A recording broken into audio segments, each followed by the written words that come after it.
The room was pitch black, not the natural darkness of a late night, but that suffocating, artificial gloom of heavy blackout curtains ripped shut in the middle of the afternoon, violently blocking out the sun. And right there, wedged in the tight corner between the heavy oak bed frame and the drywall, a little boy was curled into a tight ball. Miles was 9 years old, but right now, he looked so much smaller, so incredibly fragile. His tiny hands were clamped over his ears with such desperate force that his knuckles had turned bone white. His body rocked, forward, back, a constant, frantic rhythm, a desperate physical glitch trying to force some kind of order into the absolute chaos that only he could feel. His prep school polo shirt was aggressively wrinkled, stained with something that might have been apple juice or maybe soup. His eyes were blown wide open, totally glazed over, locked onto a blank spot on the wall that didn't actually exist. Hot tears carved silent tracks down his flushed cheeks, but he didn't make a single sound. He had learned the hard way that making noise only made the monster much, much worse. But then the bedroom door swung open. The sharp, aggressive click-clack of designer heels marched into the room. And then came the voice. High-pitched, grating, completely loaded with a toxic venom poorly disguised as strict discipline. "Miles, I told you to knock that off." It was Valerie. 28 years old, drop-dead gorgeous in that sterile, plastic way that high-end fashion magazines dictate women should look. Her long blonde hair was flawlessly blown out, even just lounging around the house. She was wearing Lululemon athletic gear that cost more than a minimum wage paycheck, tailored tight to show off a body maintained by $1,000 a month personal trainers. Her makeup was airbrushed to absolute perfection before she even poured her morning coffee. She was the walking, talking definition of absolute perfection, until you looked into her eyes and saw the freezing, dead void where a human soul was supposed to be. "Stop making that noise!" she shrieked, storming closer to the trembling boy. "Stop it right now, you sick freak!" But Miles wasn't making a sound. The violent rocking of his body was completely silent. It was Valerie who was screaming, Valerie who was flooding the dark room with an aggressive, jagged audio spike that made the little boy curl even tighter into himself. And when she screamed the word freak, when that specific hateful label bounced off the walls, a wire inside Miles completely snapped. He started to scream. Not words, because words simply don't exist when the system is totally overloaded, when the sensory input is redlining past the point of catastrophic failure. Just sound. Pure, raw, desperate noise. The blood-curdling shriek of a little boy whose brain wired the world completely differently, and who literally could not take one more second of the abuse. Valerie raised her hand, her manicured fingers curled into a tight fist, her arm pulling back, her flawless face twisting into a demonic mask of pure hatred that went way deeper than just this one meltdown. It was stockpiled rage. Rage at having to deal with this defect. Rage over the massive, glaring imperfection that Miles represented in the flawless, Instagram-perfect life she had meticulously engineered for herself. The bedroom door exploded inward. It didn't just swing open, it violently detonated, slamming against the drywall with enough force to rattle the expensive paintings in the hallway. And standing right there in the doorway was a woman. Older, the heavy mileage of 55 years deeply carved into her face. She was wearing a simple, faded blue housekeeping uniform with her name, Susan, embroidered over the pocket. Her eyes, which just seconds ago had been focused on polishing mahogany banisters, were now burning with a radioactive intensity that totally transformed her face into something lethal.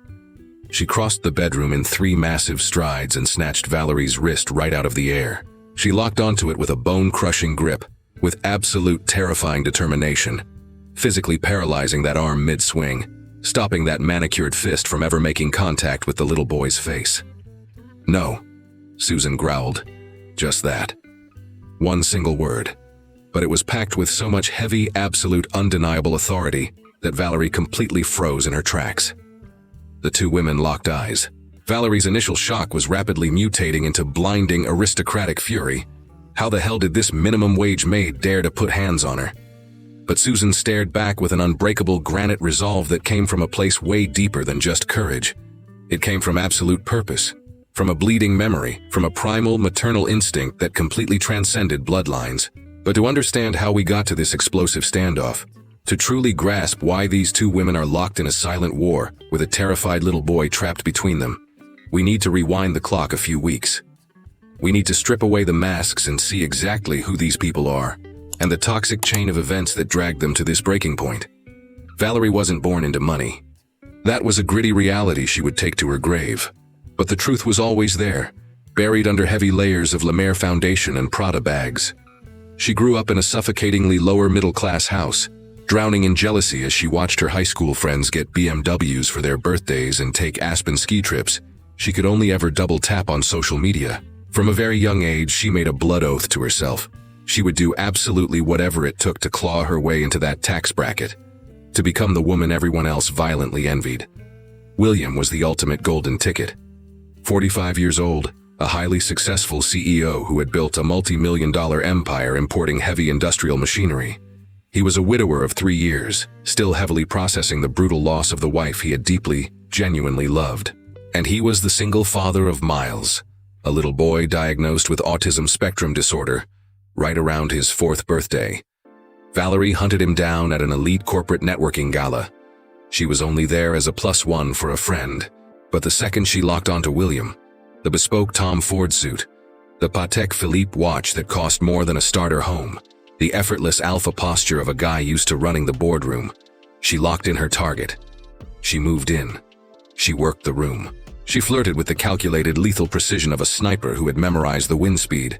And when William, deeply lonely and emotionally exposed, took the bait, Valerie knew she had just hooked the massive payout she'd been starving for her entire life. The courtship was a blitzkrieg. William, still blinded by his own grief, mistook Valerie's highly calculated affection for genuine healing love. In under 6 months, he dropped a massive diamond on her finger. She said yes with perfectly timed fake tears she had literally practiced crying in her bathroom mirror, reciting lines she'd ripped straight from romantic comedies. There was only one glaring glitch in the matrix: Miles. The kid was a ghost most of the time. He burned hours playing in total isolation, lining up his Hot Wheels die-cast cars in perfectly straight color-coordinated rows, totally resetting the entire grid if anyone so much as bumped a bumper. He absolutely hated hugs or kisses, physically recoiling if anyone touched his shoulder without a verbal warning. He struggled hard with eye contact, heavily preferring to stare at the spinning wheels of a toy rather than a human face. And when the system got overloaded, by sirens outside, a sudden change in his dinner routine, or the scratchy tag on a new shirt, he would crash into massive meltdowns where he shrieked, thrashed on the floor, or just totally shut down like a broken hard drive. To William, Miles was his entire universe, the absolute last living, breathing piece of the wife he had buried. A kid who processed the world on a different frequency, but whose rare, genuine smiles were worth vastly more than a $10 million merger. He poured every single drop of his free time into his boy, devouring medical journals on neurodivergence, heavily modifying the mansion's lighting and acoustics to make sure his son felt safe. But to Valerie, Miles was a defective product, a glaring, ugly error in her flawless master plan. She had fantasized about marrying a billionaire, spending her weeks flying first class to Dubai, dropping thousands at Michelin-star restaurants, and being the absolute envy of her pathetic high school friends. She absolutely did not sign up to play nursemaid to a broken stepson who demanded 24/7 hypervigilance and completely ruined the pristine, high society aesthetic she was desperate to project. So she did what toxic parasites do best. She faked it. Whenever William was in the room, she played the saint, patient, loving, deeply invested in learning about Miles's unique wiring. She bought massive, expensive textbooks on behavioral therapy that she literally never cracked open. She forced a plastic smile when the kid started flapping his hands. She acted totally unbothered when he violently rejected her hugs.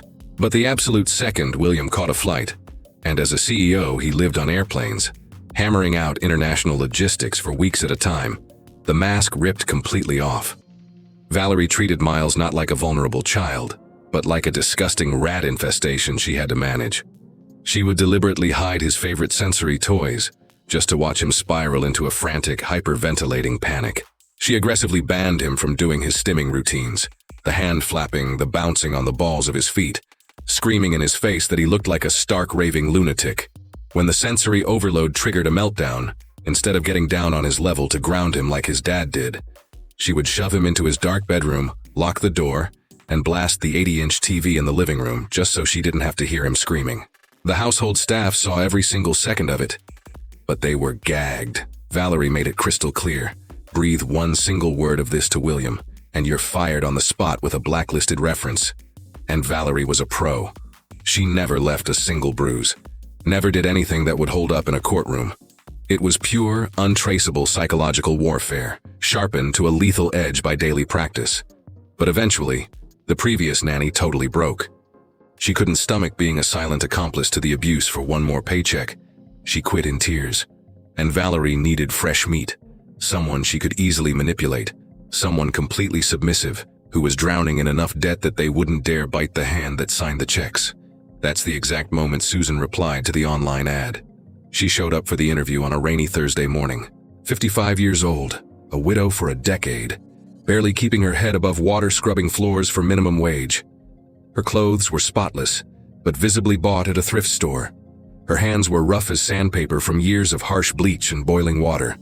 Her posture was slightly hunched, carrying the heavy, invisible weight of a woman who had spent her entire life on her knees cleaning up other people's messes. Valerie looked her up and down and saw exactly what she was hunting for.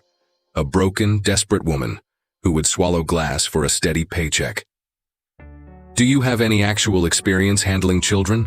Valerie asked, not even looking up from her imported organic matcha latte. "I have a son," Susan replied, her voice soft but anchored. "He's fully grown now." "Well, you're going to be on babysitting duty for Miles, my stepson. He has special requirements." Valerie dropped the last two words with a disgusted sneer that made her true feelings crystal clear. "What kind of requirements?" Susan asked, and something specific in her tone made Valerie actually snap her eyes up. "He's autistic. He has his freakouts, his little obsessive-compulsive routines. It's nothing that a heavy hand and some actual discipline can't fix, but his father babies him way too much."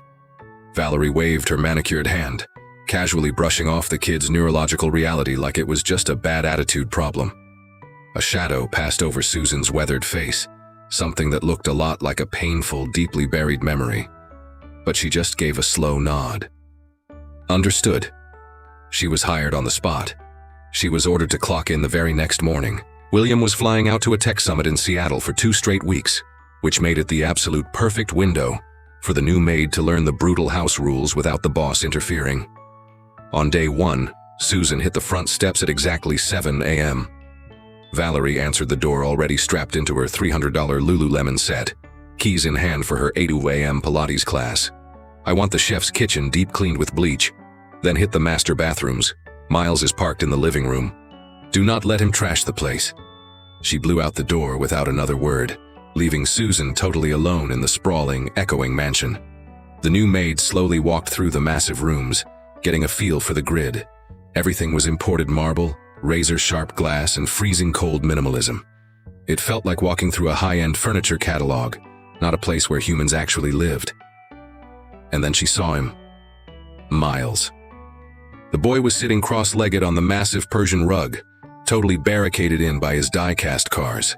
He wasn't crashing them together or making engine noises like a neurotypical kid. He was building an empire.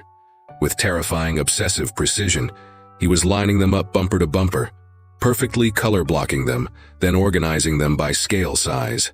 And the second he finished the grid, he would wipe it out and start the entire massive sequence over again.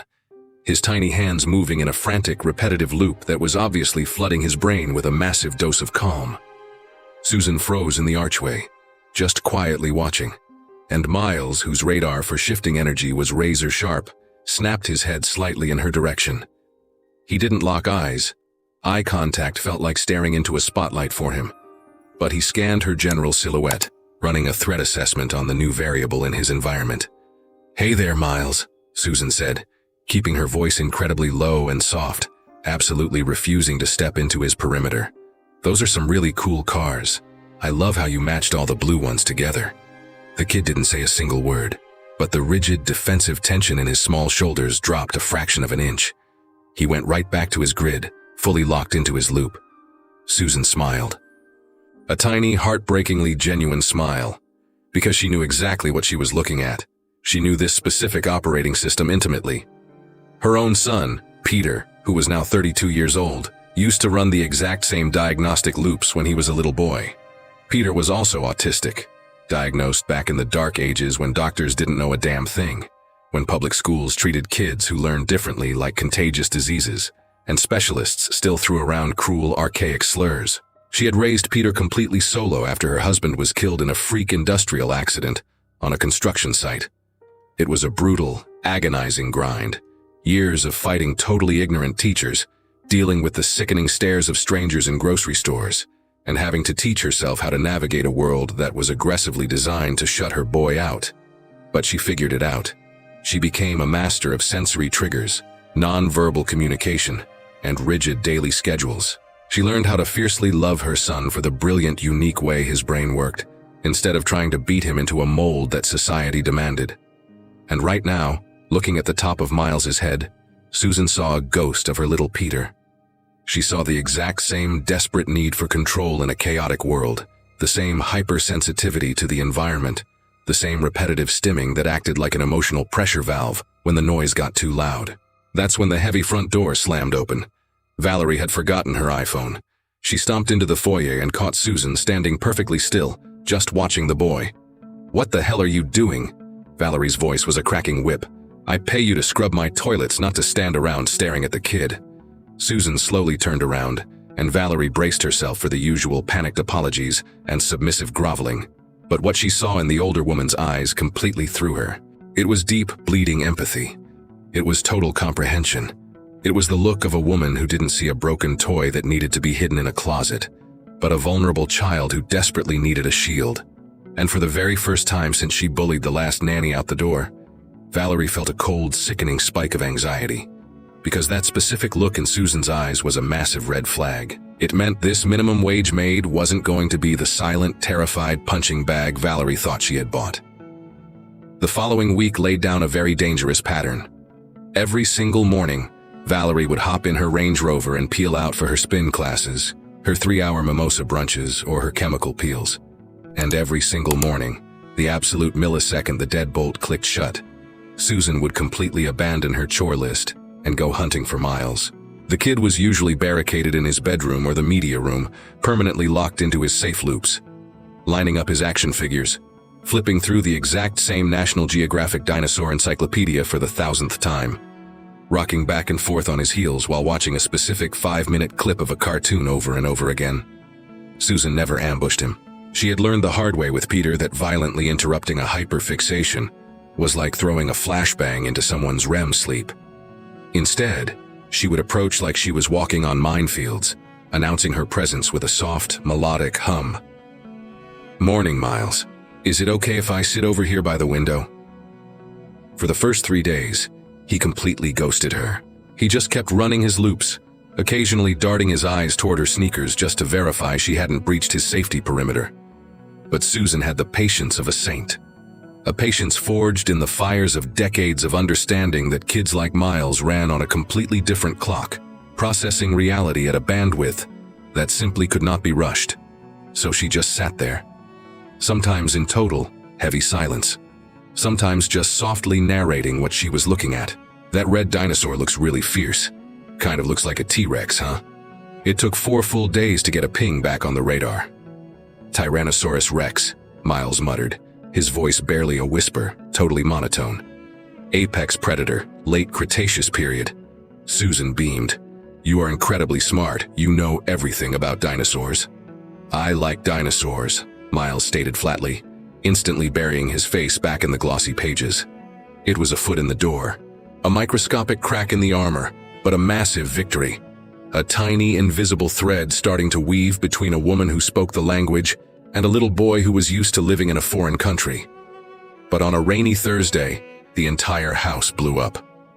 Valerie had bolted out the door for an all-day luxury spa retreat, gloating that she wouldn't be back until sunset. Susan was in the kitchen, prepping a sensory-friendly lunch, when she heard it. A sound that made her blood run freezing cold. Miles was screaming. Not a temper tantrum, not a whiny fit. It was the horrific, guttural shriek of a total, catastrophic neurological meltdown. The sound of a central nervous system completely short-circuiting under a massive sensory attack. She dropped the knife and sprinted for the living room. Miles was backed into the corner, exactly like the scene that kicked off this nightmare.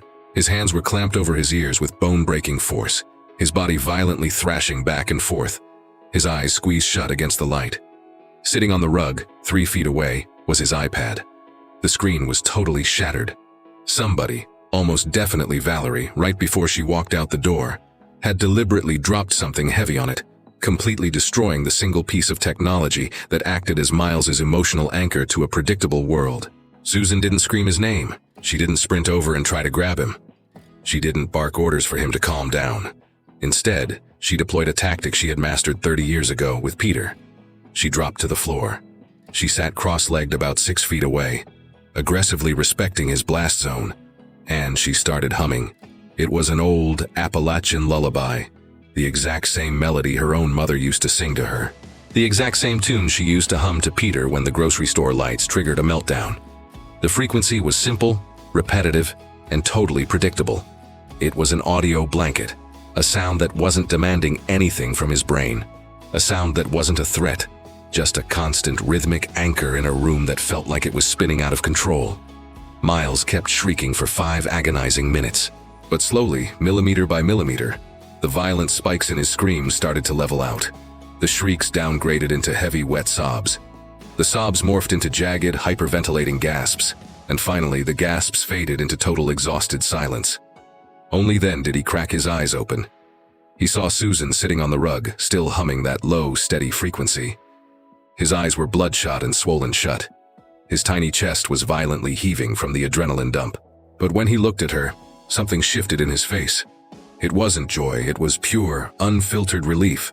Somebody was finally in the room who wasn't screaming at him, wasn't trying to force him to be normal, wasn't actively trying to torture him. "The screen is dead," he choked out, his voice wrecked. "My videos are gone." "I see that, buddy," Susan replied softly, keeping her voice incredibly level. "That is terrifying. It's really scary when the things that make us feel safe break." Miles nodded violently, a fresh wave of tears spilling over. "The schedule is broken. Everything is wrong. I can try to take the iPad to a repair shop," Susan offered. "Or we can pull up your exact YouTube playlist on the big laptop in the office until your dad flies home and gets you a brand new one. How does that sound?" The boy processed the data for a long, heavy minute. And then, in a move that made Susan's heart physically ache, he scooted his body a few inches closer to her on the rug.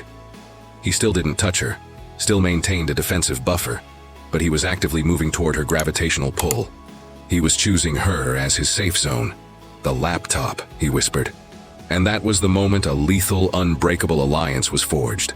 A genuine, bleeding heart connection between a little boy who was drowning in the dark and a woman who had spent half her life learning how to build life rafts. Over the next few days, Susan operated like a ghost. She kept her interactions with Miles totally off the radar, always keeping one ear dialed to the driveway, waiting for the crunch of Valerie's tires. She aggressively downloaded his entire operating system. She learned that his chicken nuggets had to be baked exactly 14 minutes, not 15. She realized that the tags on his shirts felt like razor blades, so she secretly cut them all out. She learned to give him verbal countdowns before transitioning activities. "Hey buddy, T-5 minutes until we power down the laptop," to prevent his brain from crashing due to sudden shifts. And Miles, feeling genuinely protected for the first time since Valerie invaded his house, started blooming. He info-dumped about paleontology with the vocabulary of a college professor. He proudly gave her a guided tour of his meticulously organized action figure grids. And on one incredibly rare afternoon, he actually crawled onto the far end of the leather sofa, while Susan sat on the other side, allowing them to share the same physical space while they watched a documentary. That was the exact afternoon Valerie came home 3 hours early. Susan had taken Miles out to the massive manicured backyard. She had realized the kid desperately craved being outdoors, where the audio input was organic wind and birds, instead of the humming of refrigerators and HVAC units that drove him insane. He was crouched in the dirt by the rose bushes, totally locked in, watching a column of ants systematically dismantle a dropped cracker. His face held a look of pure, peaceful fascination that he literally never showed inside those sterile walls. The heavy iron side gate shrieked open, the aggressive crunch of designer boots on the gravel, and then Valerie's voice, slicing through the peace like a chainsaw. "What the hell are you doing out here?" Susan shot up to her feet. Miles, instantly triggered by the hostile audio spike, started aggressively flapping his hands, his brain's emergency protocol to burn off sudden, terrifying anxiety. Valerie stared at the kid with undisguised, visceral disgust, then whipped her head towards Susan, her eyes burning with pure malice. "I cut you a check to bleach my grout, not to play Florence Nightingale out in the dirt."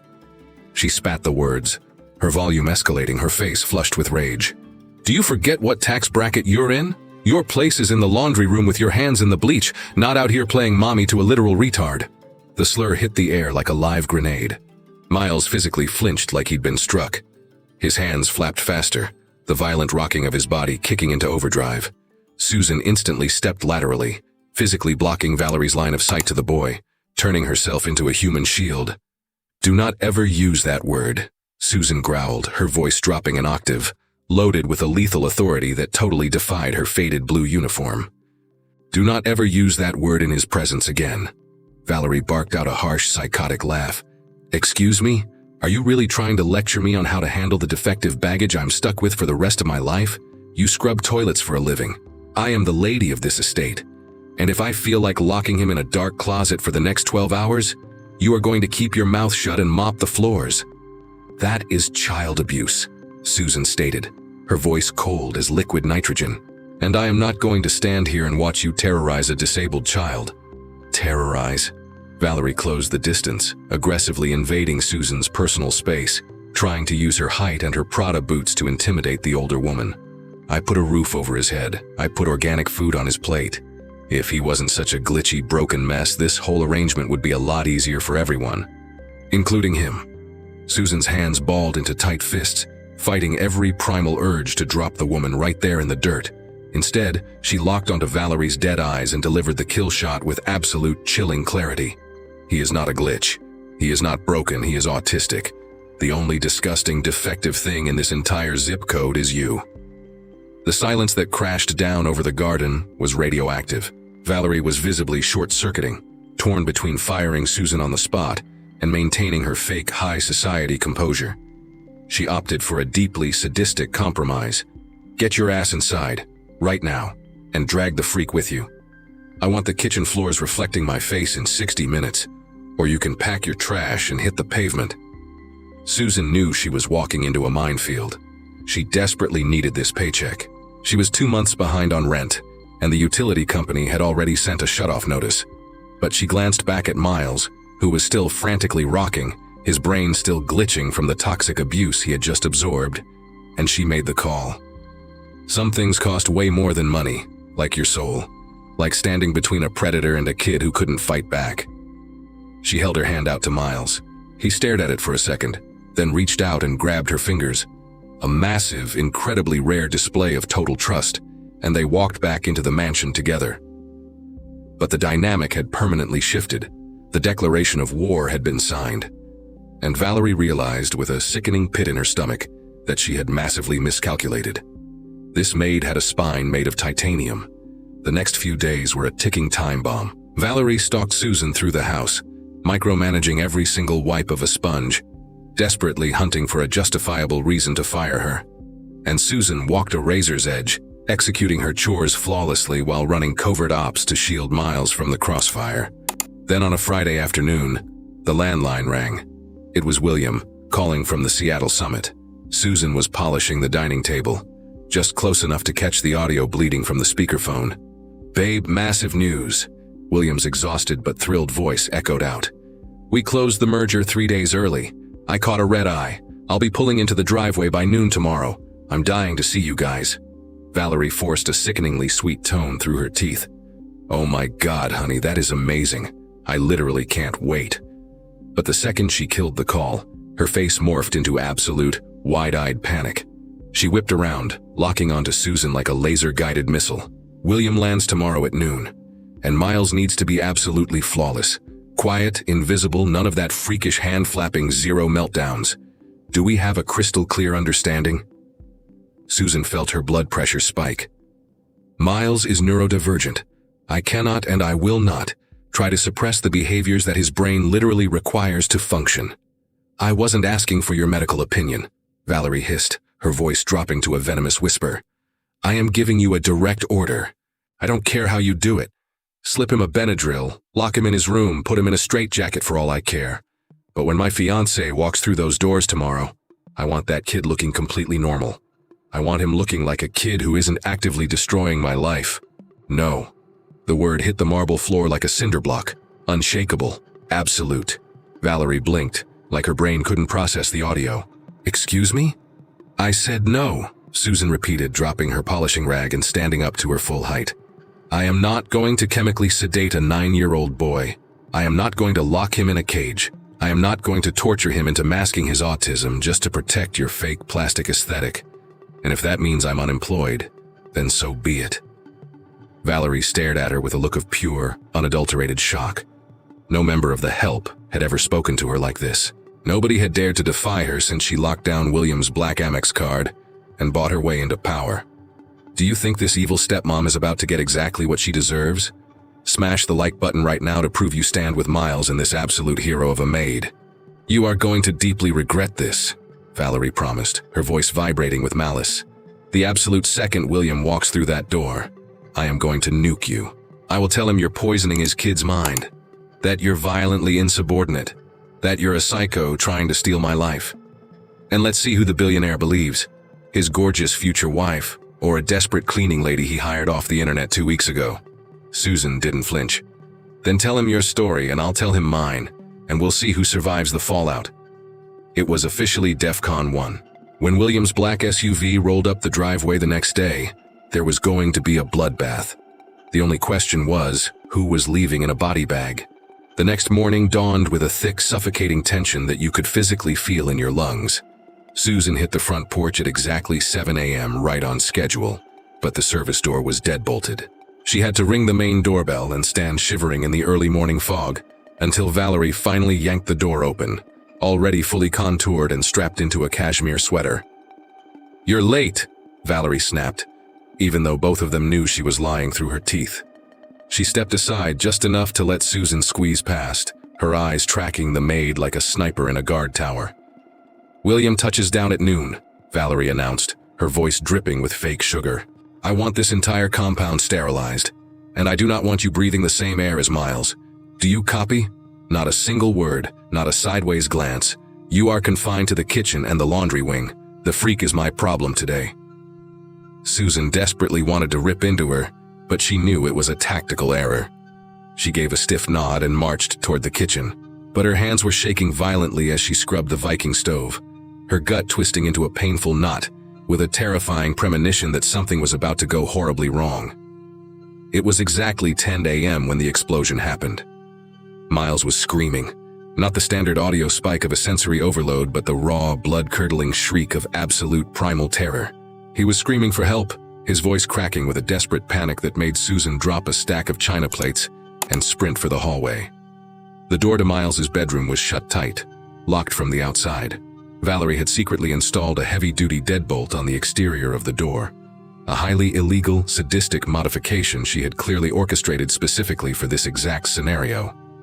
Miles! Susan slammed her fists against the heavy oak. Miles, it's Susan, I'm right here, buddy. But he was completely gone. The shrieks escalated into a horrifying rhythmic thudding. It was a sick, heavy sound. He was actively destroying himself. Susan frantically scanned the hallway for Valerie, but the psycho had vanished, probably hiding in the master wing on purpose, orchestrating the trauma, setting the stage for her sick little narrative. William's cell went straight to voicemail. He was probably still 30,000 feet in the air. There was zero time left. Susan backed up against the opposite wall. The bedroom door was solid oak, but the doorframe was original to the house and looked brittle. She planted her back foot, channeled every ounce of adrenaline in her system, and kicked the lock with everything she had. Once, twice. On the third strike, the door jamb violently splintered. On the fourth, the deadbolt ripped out of the wood, and the door violently crashed open. The sight inside made her blood run freezing cold. Miles was backed into the far corner of the room, violently smashing the back of his skull against the drywall, over and over again, with enough brutal force to leave smeared blood and deep dents in the plaster. His fingernails were aggressively raking up and down his own forearms, leaving deep bleeding tracks in his skin.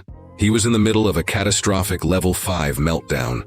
His central nervous system was so completely fried by the terror of being locked in a cage that his brain had turned against his own body, desperately trying to inflict physical pain just to distract from the psychological agony. Susan didn't think. The maternal override kicked in. She dove across the room and wedged her own body directly between Miles and the wall, taking the next violent strike of his head directly against her own shoulder bone. It hurt like hell, but she didn't budge. She wrapped her arms around the thrashing boy in a deep, heavy pressure hold, not tight enough to trap him, but firm enough to act as a weighted blanket, physically paralyzing his arms so he couldn't shred his own skin anymore. "I've got you," she whispered directly into his ear, instantly dropping into the low, steady frequency of that Appalachian lullaby. "I've got you. You are completely safe. I am not going to let you bleed." Miles violently fought the restraint at first. His body was stiff as a board, his muscles locked into fight-or-flight mode, screaming into her chest. But Susan held the line, refusing to break the physical grounding, keeping her humming totally steady, syncing her own breathing to a deep, exaggerated rhythm.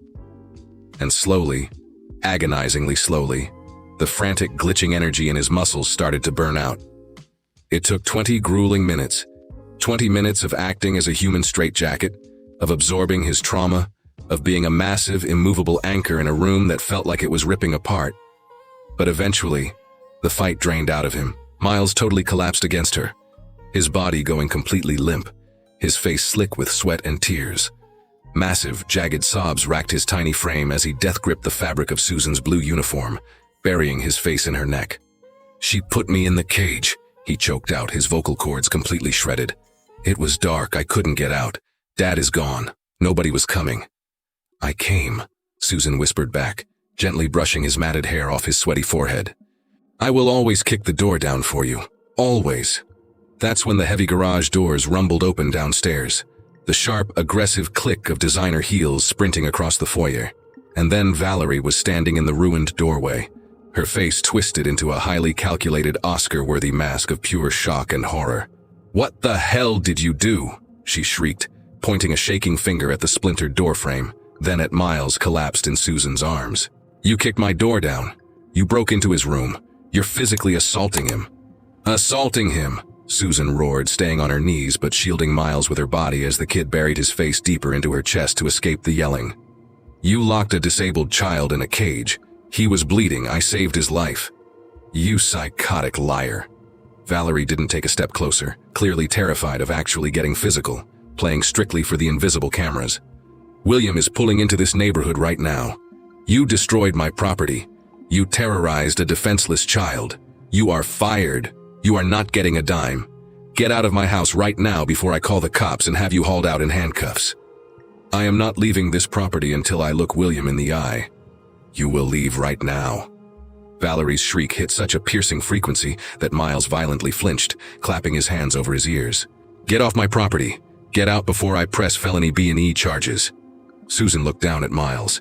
The kid was death-gripping her shirt so hard his knuckles were white, his fingernails digging into her skin. She knew with absolute certainty that the second she walked out that door, he would instantly crash back into a catastrophic meltdown, maybe worse than the one she just pulled him out of. But she also knew the brutal reality of the board. Valerie held all the cards. She had the billionaire's ring, the ruthless lawyers on retainer, and the psycho ability to spin any narrative to the cops. If Susan fought back and caught a trespassing charge, she'd end up in a jail cell. And then who would be left to protect the kid? Her heart completely shattering in her chest, Susan gently pried the boy's fingers off her uniform. "Miles, buddy, I have to go outside now." "No!" His scream was instant, primal, and devastating. He lunged for her, grabbing her arm. "Don't go, don't leave me with her, please, please." Hot tears spilled over Susan's eyelashes, burning her cheeks. "Your dad is almost here. He's going to protect you. And I swear to God I am going to find a way to fix this, okay?" But Miles wasn't processing the logic. The panic attack was already rebooting. His body started violently rocking, his hands flying back to his ears. Valerie, seeing her window, instantly whipped out her iPhone and dialed the gated community's private security detail.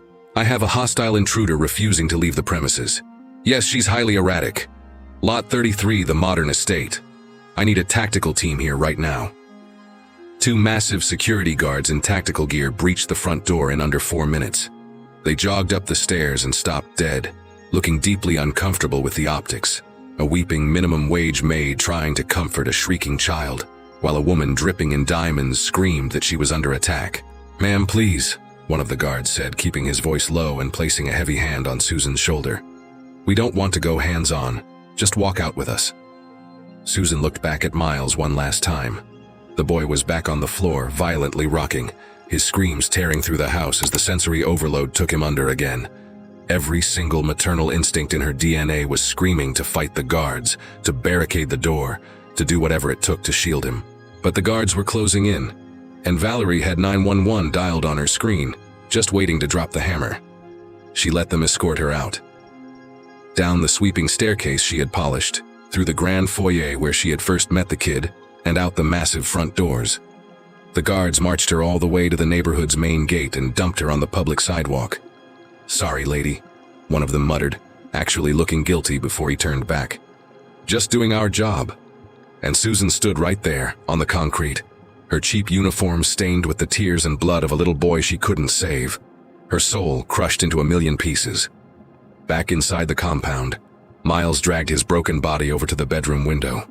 He watched Susan's small figure marching down the driveway, getting smaller and smaller, until the massive iron gate swung shut and erased her completely, and something inside his brain snapped in a way that couldn't be glued back together. He started screaming. No words, just a raw, continuous broadcast of absolute apocalyptic abandonment. He threw his desk chair at the wall. He flipped his mattress. He started viciously raking his nails down his own face again. There was no anchor left. The one single human being on the planet who actually cracked his code, who made the noise stop, had just been ripped away. And he couldn't process the why. All his brain registered was the agonizing, crushing reality of being totally alone in a hostile environment again. Valerie stood in the hallway, casually watching the destruction for a solid 5 minutes. Then, she calmly walked to the master bathroom, splashed cold water in her eyes until they were bloodshot, and strategically smeared her waterproof mascara. The second she heard the heavy rumble of William's Mercedes G-Wagon pull into the driveway, she sprinted for the foyer, transforming into the ultimate damsel in distress. William barely had his foot out of the SUV when Valerie launched herself at his chest, sobbing hysterically into his tailored suit. "Oh my God, thank God you're here. It was a nightmare. An absolute nightmare." "What the hell happened?" He grabbed her by the shoulders, his eyes frantically scanning the property. And then the audio hit him. The blood-curdling rhythmic shrieking of his son in absolute agony. He physically shoved Valerie out of the way and sprinted up the stairs 3 at a time. He found Miles in a war zone. The bedroom was completely trashed, books shredded, furniture flipped, and the boy was curled in the dead center of the wreckage, screaming at a pitch that William had never heard before. He hit his knees, reaching out to grab his kid, but Miles violently thrashed away from him, kicking at his hands.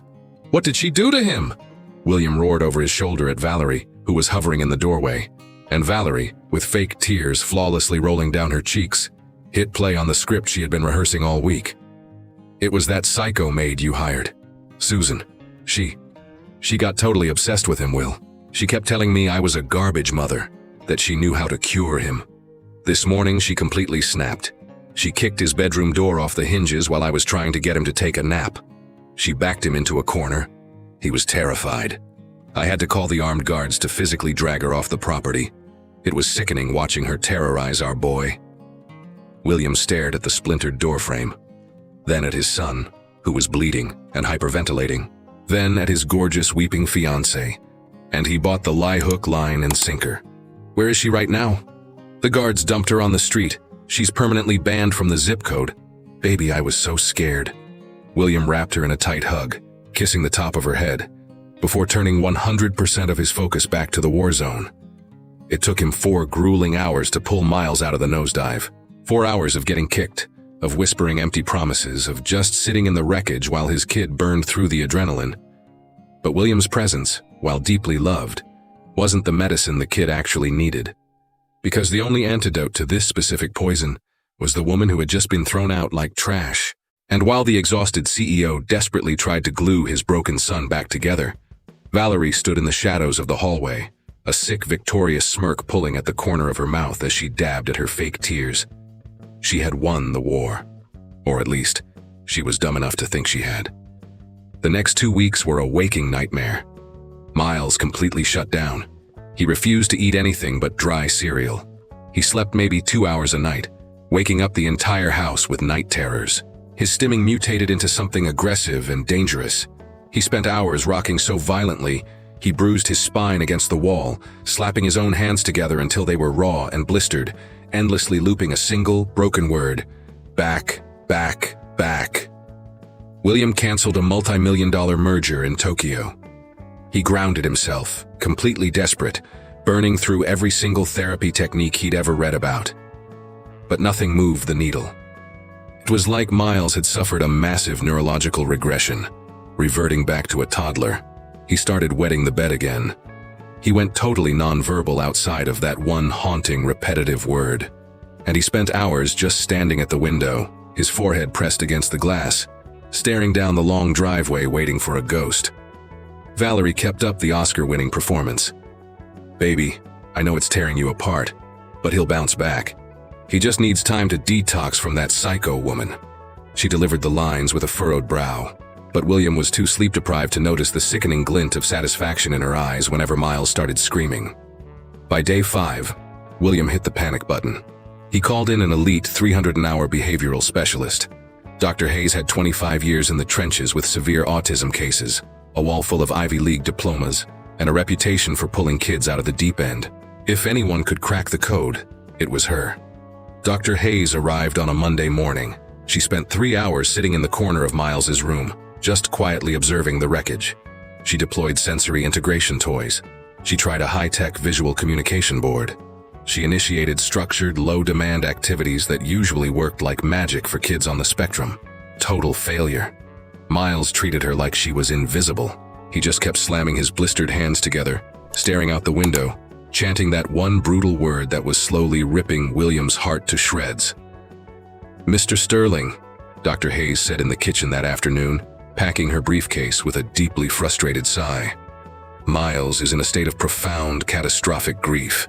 He has suffered a massive attachment rupture, and he literally lacks the neurological hardware to process the trauma. I need the full diagnostic picture here. Your fiancée stated the previous nanny was abusive?" William rubbed his bloodshot eyes, glancing over at Valerie, who was scrolling Instagram on the island stool. "Yeah, Susan. She completely traumatized him. Kicked his door down, cornered him. It was a violent altercation." "Do you have interior surveillance?" Dr. Hayes asked, her tone strictly clinical. "Reviewing the footage of the incident would give me a massive tactical advantage in understanding his specific PTSD triggers." Valerie's face instantly drained of all color, turning a sickly, ash gray. The system was down for a firmware update that morning. But William frowned, pulling his iPhone out of his pocket. "What do you mean it was down? It's a closed-loop hardwired system. I pay $1,000 a month for redundant cloud backups." He opened the security app and started scrubbing the timeline. Valerie lunged off the stool, reaching for his wrist, but she was a second too late. William pulled up the archived footage. He punched in the date of the explosion. And as he stared at the glowing screen as the silent video played out, the blood completely rushed out of his head. Camera 1. The living room. Valerie standing over Miles, her face twisted in rage, screaming at him. The audio was muted, but her aggressive body language was undeniable.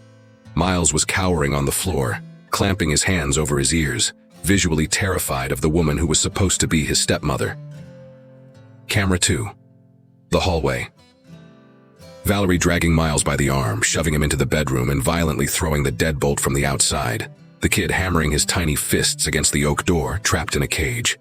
Camera 3. The bedroom. Susan sprinting down the hall, kicking the door off the hinges, throwing herself into the room. But she wasn't attacking him. She was diving between the boy and the wall, physically absorbing the blows as Miles tried to smash his own skull open. She wrapped him in a deep pressure hold, rocking him. And then the kill shot, the aftermath. Miles wasn't terrified of Susan. He was melting into her chest. He was death-gripping her uniform like a lifeline. His violent meltdown was completely neutralized. He was safe. He was grounded. He was loved. Until Valerie stormed into the frame and blew the whole thing up. William watched the footage on a loop. 3 times. The emotional whiplash was violently sickening. Blind rage at the sociopath he had almost married. Crushing suicidal guilt for believing her lies. And pure, unadulterated horror at the reality that he had personally ordered his security team to throw the only human being who could save his son into the gutter. Dr. Hayes leaned over his shoulder and watched the screen. Her clinical demeanor vanished, replaced by genuine awe. "Mr. Sterling, what that woman is executing in this footage, that isn't basic first aid. That is elite-level, highly specialized crisis de-escalation. The pressure geometry of her hold, the rhythmic grounding, the absolute refusal to match his chaotic energy. This woman isn't just a maid, she's a veteran. I would bet my medical license she has a child on the spectrum. You don't learn that in a textbook, you learn it in the trenches." William slowly looked up from the phone, locking eyes with Valerie. She was backed against the Viking stove, her hands violently shaking, looking like a rat cornered by a python. "Baby, listen to me, the video is out of context, I can explain." "Get out!" His voice was a dead, flat whisper that was 10,000 times scarier than him screaming. "Get out of my house right this second, before I do something that puts me in a federal penitentiary." Valerie bolted out the back door, and William, his hands shaking so hard he almost dropped the phone, fired up his browser. He had to hunt Susan down. He had to undo the apocalypse he had caused. It took 48 hours and a $5,000 wire transfer to an elite private investigator, but they finally pulled an address. Susan lived in a gritty, blue-collar neighborhood on the wrong side of the tracks, in a decaying brick apartment complex. William drove the G-Wagon there alone, leaving Dr. Hayes at the mansion with Miles. He had absolutely no idea if Susan would slam the door in his face or call the cops, but he didn't care. He knocked on the peeling paint of apartment 4B. The deadbolt clicked, and the door opened. Susan stood there looking like she had aged a decade in a week. Deep, purple bags under her eyes, her frame noticeably thinner, wearing an oversized, faded sweatshirt. The second her eyes registered the billionaire standing in the hallway, her entire body went rigid with defensive hostility. "Mr. Sterling." "Susan, please. I am begging you. Just give me 60 seconds to speak." She hesitated, her eyes darting to the hallway, clearly debating slamming the door. But finally, she gave a stiff nod and stepped aside. The apartment was tiny, cramped, but aggressively spotless. The walls were covered in framed canvas paintings. Not cheap prints from a department store, but original, breathtaking abstract art. Explosions of color and chaotic geometry that felt raw and deeply emotional. And sitting in the corner, totally locked into a massive canvas with a paintbrush in his hand, was a grown man. Maybe 32 years old, with facial tics and a specific, intense hyperfocus that instantly triggered a massive wave of recognition in William's brain. The guy was gently rocking back and forth on his stool, completely oblivious to the billionaire in his living room. "My son Peter," Susan said, clocking the realization washing over William's face. "He's level 2 autistic, and he's an absolute prodigy with a brush, even if the galleries take too long to realize it." William looked from the painting prodigy back to the exhausted mother, and the entire puzzle slammed together. The expert de-escalation, the infinite patience, the ability to crack Miles's code in 48 hours. It wasn't a job to her. It was her entire existence. It was a maternal superpower forged in the fires of 30 years of total dedication. "I pulled the security footage," William choked out, his voice instantly fracturing. "I saw the unedited backups. I saw the cage. I saw you take the hit for him. I made the most catastrophic, disgusting mistake of my entire life. I threw out the only person who actually gave a damn about my boy." Susan collapsed into a cheap armchair, rubbing her temples. "How is Miles?" "He's dying inside," William admitted, the tears finally breaking through his stoic CEO armor, spilling down his cheeks. "He won't eat. He doesn't sleep. He stopped speaking completely except to repeat the word back over and over again. I brought in a top-tier specialist, and she can't even get him to look at her. Nobody can reach him, because nobody is you. And your psychopath fiancée?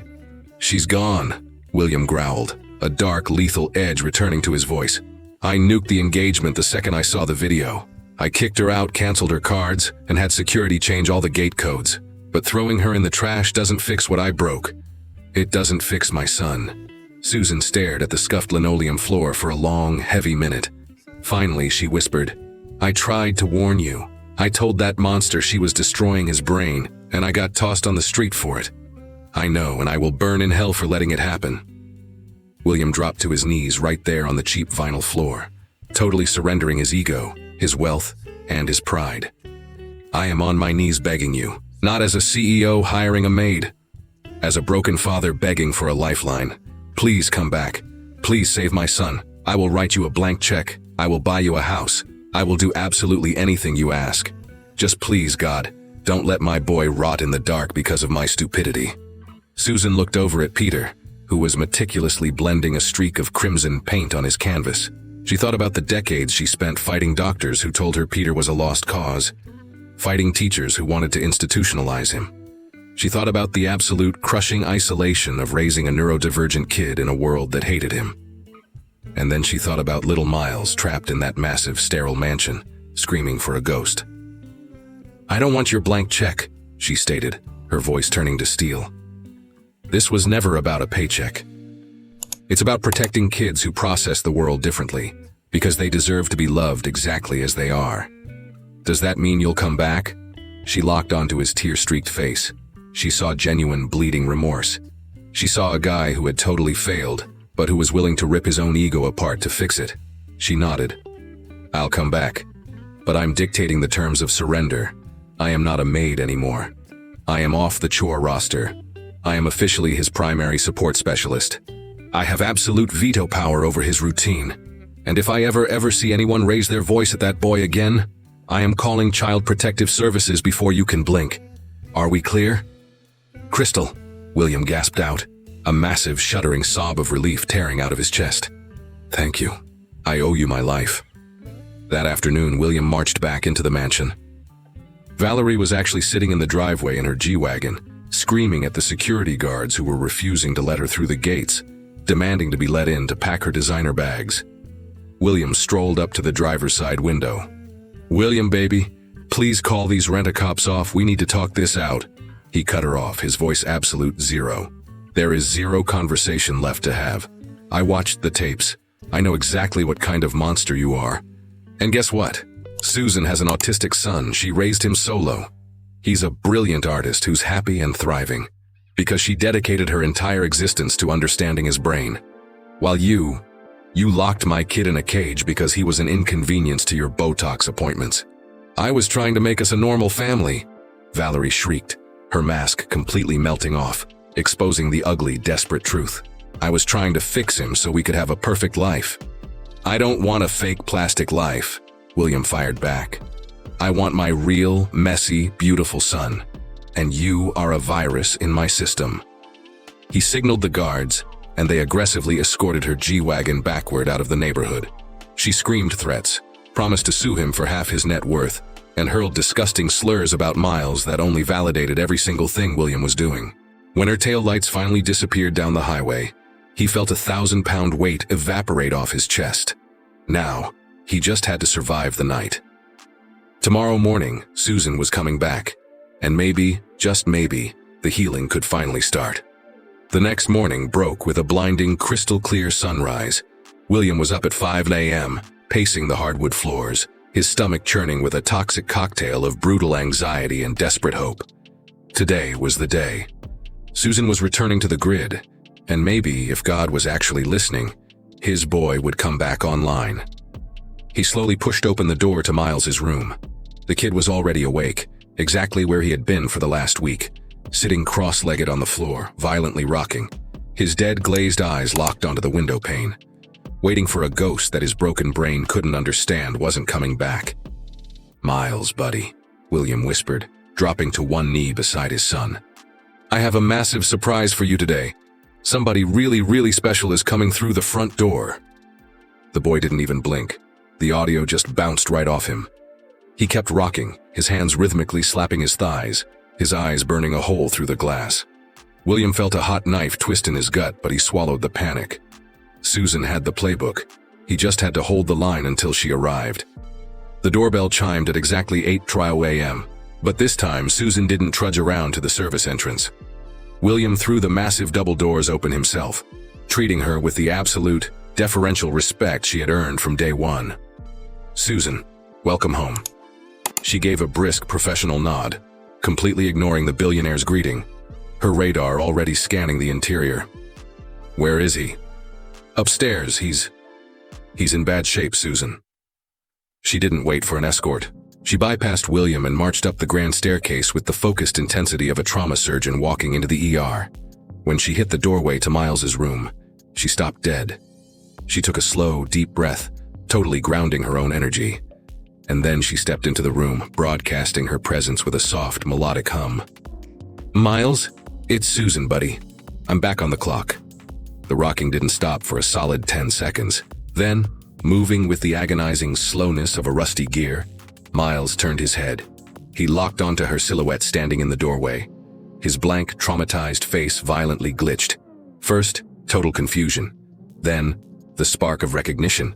And finally, a massive, overwhelming tidal wave of pure hope. "Back," he whispered. Not as a broken, repetitive loop, as a definitive statement. The glitch was fixed. "You came back." "I'm back, buddy," Susan confirmed, the tears already freely falling down her weathered cheeks. "And I'm not clocking out ever again, I swear to God." Miles scrambled off the floor.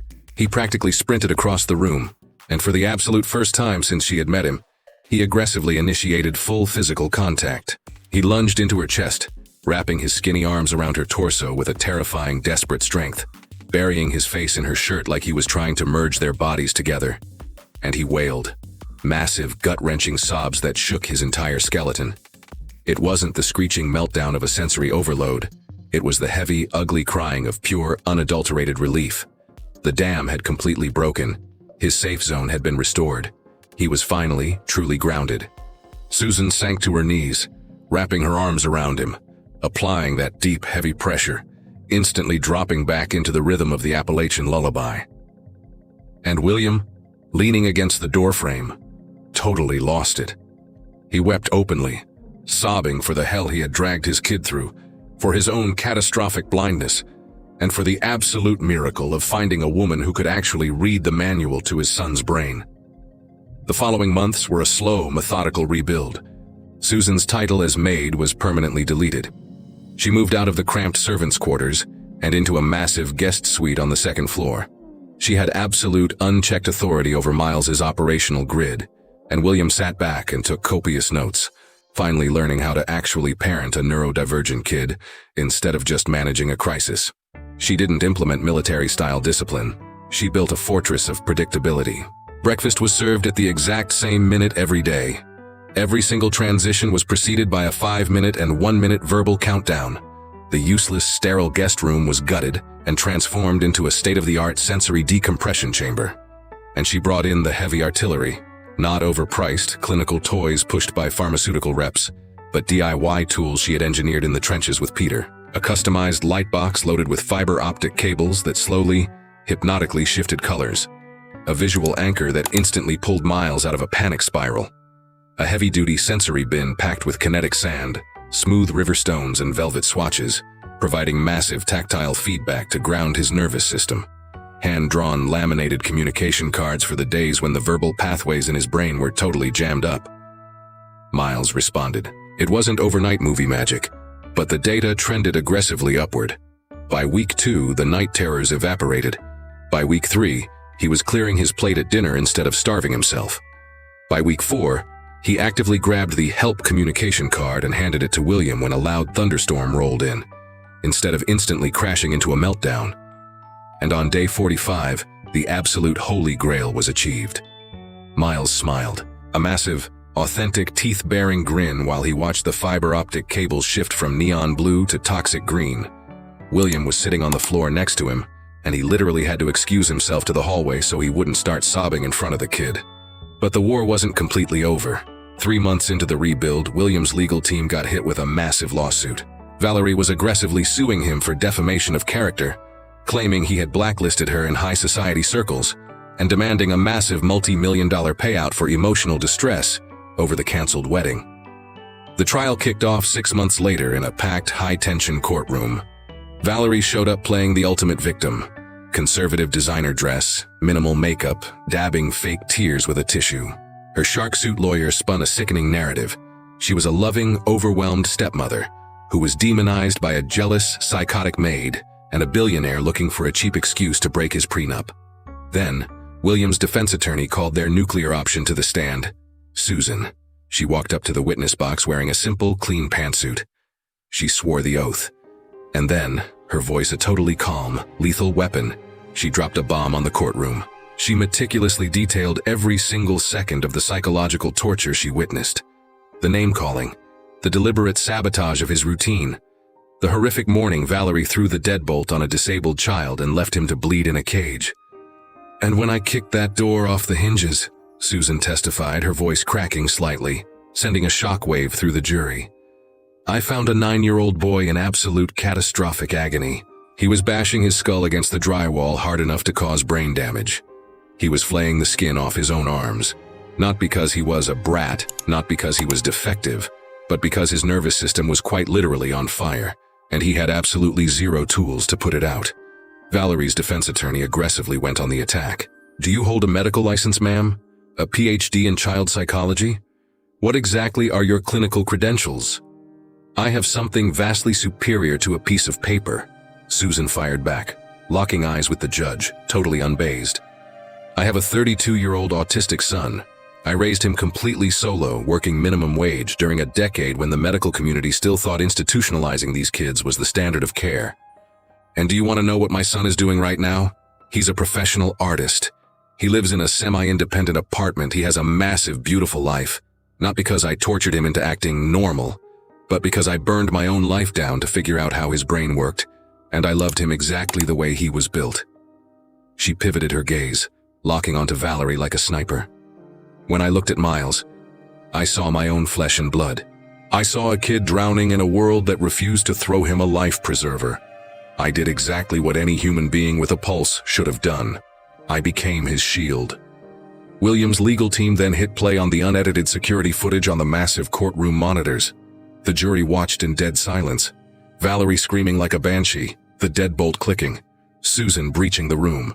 The miraculous instant de-escalation of a kid who was trying to kill himself, simply because someone finally hugged him right. When the fluorescent lights flickered back on, the judge was glaring at Valerie with a look of pure, unfiltered disgust. "Miss Vance, do you have absolutely anything to say for yourself?" Valerie scrambled, trying to spin a pathetic web about caregiver burnout and lack of resources, but the words were dead on arrival. The video was a smoking gun. The judge slammed the gavel with violent force. "Defamation lawsuit dismissed with extreme prejudice. Truth is an absolute defense to slander. Furthermore, based on the horrific video evidence submitted today, I am formally forwarding this docket to the district attorney's office to explore felony child abuse charges. You are incredibly lucky that child didn't suffer permanent brain damage, Miss Vance, or you'd be leaving this courtroom in handcuffs today." Valerie was escorted out by the bailiffs, her face bright red with terminal humiliation, her reputation permanently incinerated. William and Susan walked out of the double doors together, completely exhausted, but officially victorious. "Thank you," William whispered in the elevator, leaning against the steel wall. "For everything. For coming back. For taking the stand. You saved his life." "I was just doing my job," Susan replied, a small smile playing on her lips. "Now you go do yours. Go be the dad that kid deserves." Did Valerie get off too easy? Or is public humiliation the ultimate revenge? And what about William? Should he have caught charges for being so blind to the abuse? Drop your hottest takes in the comments. 2 years burned away. The sterile, freezing mansion that used to feel like a high-end prison had completely morphed into a chaotic, loud, heavily lived-in home. The massive manicured backyard, once strictly off-limits, now featured a massive, custom-built sensory playground designed specifically for Miles's specific inputs. On a blisteringly hot Saturday afternoon, Miles was out there. He was 11 now, shooting up like a weed. He was still heavily autistic. He still wore noise-canceling headphones, still flapped his hands when the dog barked, still needed his rigid countdowns. But the ghost was gone. He wasn't a terrified animal cowering in a corner anymore. He was standing in front of a heavy-duty easel, violently focused on a massive canvas. It wasn't a landscape or a portrait. It was wild, explosive, abstract expressionism. Slashes of neon paint that totally defied logic, but radiated this incredible raw emotion. It was a perfect, chaotic map of exactly how Miles saw the universe. Susan was sitting on a cedar bench a few feet away, quietly organizing a tray of acrylic tubes. She wasn't hovering. She wasn't dictating his brushstrokes. She was just holding down the perimeter, a silent, immovable anchor. William pushed through the sliding glass doors, carrying a tray of iced tea. He stopped on the patio, totally paralyzed for a second, just drinking in the scene. His boy, actively creating. Susan, aggressively protecting. Absolute peace in a zone that used to be a war zone. He walked over and dropped onto the bench next to Susan, handing her a sweating glass. They sat in heavy, comfortable silence, just watching the kid work. "He's a natural," William finally murmured. "Did your boy teach him that?" Susan let out a rich, throaty laugh. "He learned that from his own nervous system. I just gave him the canvas and promised nobody would yell at him for making a mess. That's the secret code for these kids. Give them a safe blast radius and watch what they build." Is Peter still working on his gallery show? Opening night is next Friday. He's hyper-fixated on the lighting right now. Miles is actually vibrating, he's so excited to go. "We wouldn't miss it for the world," William swore. He took a sip of the tea, then lowered the glass, his face turning serious. "You know, I burned years of my life trying to find a doctor who could fix him. Trying to mold him into a neurotypical kid. It took almost losing him to a psychopath to realize he was never broken in the first place. He's flawless. I was the one who was defective." "And you fixed the glitch," Susan said gently, bumping her shoulder against his in a totally maternal way. "You put in the hours, you learned the code, and you have me on retainer until the wheels fall off. Forever, I hope," William said, looking her dead in the eye. "You aren't staff, Susan. You never were.